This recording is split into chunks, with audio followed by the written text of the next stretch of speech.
The LitezAll Rechargeable area light doubles as a compact lantern.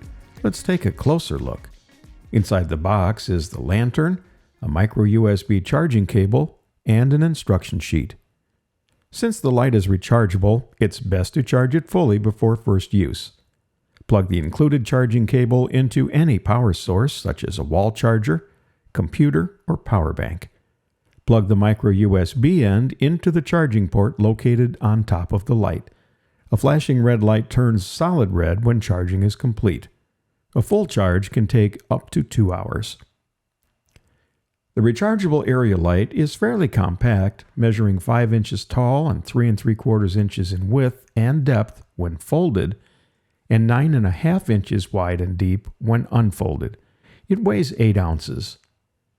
The light features 3 light modes: 220 lumens with a 3-hour runtime, 50 lumens with a 5.5-hour runtime, and 100 lumens in the strobe mode with a 6-hour runtime. In the lantern configuration, the light is dispersed in all directions evenly. With the panels folded flat, light is directed downward, becoming an area light. An integrated flip-up hook provides numerous hanging options in tents or campers or your workshop or craft table. The LitezAll Rechargeable Lantern area light even works well under patio umbrellas or as a table light.